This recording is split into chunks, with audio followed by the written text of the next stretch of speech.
जय गुरुदेव। भीतर के मैं का मिटना जरूरी है।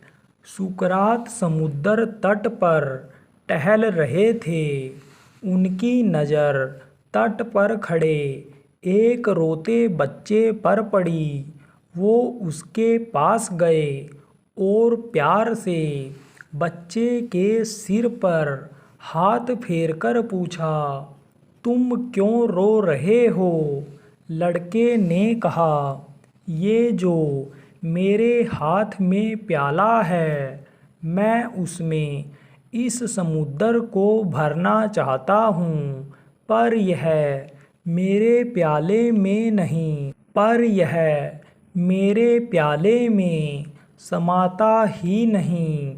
बच्चे की बात सुनकर सुकरात विस्माद में चले गए और स्वयं रोने लगे।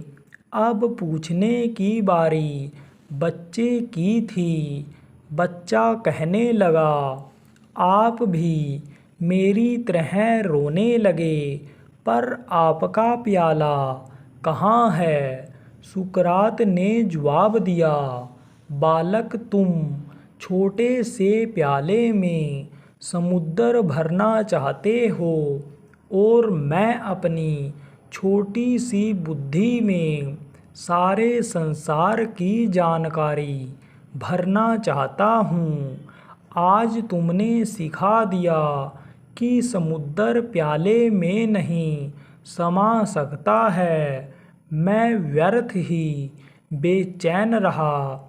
यह सुनकर बच्चे ने प्याले को दूर समुद्र में फेंक दिया और बोला, सागर, अगर तू मेरे प्याले में नहीं समा सकता तो मेरा प्याला तो तुम्हारे में समा सकता है।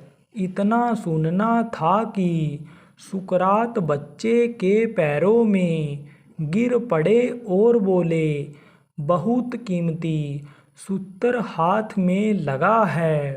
हे परमात्मा, आप तो सारे का सारा मुझ में नहीं समा सकते, पर मैं तो सारे का सारा आप में लीन हो सकता हूँ।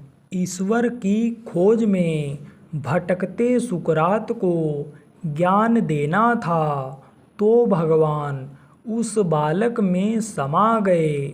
सुकरात का सारा अभिमान ध्वस्त कराया।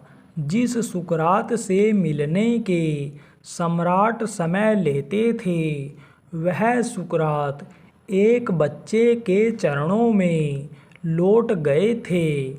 ईश्वर जब आपको अपनी शरण में लेते हैं, तब आपके अंदर का मैं सबसे पहले मिटता है, या यूं कहें, जब आपके अंदर का मैं मिटता है, तभी ईश्वर की कृपा होती है।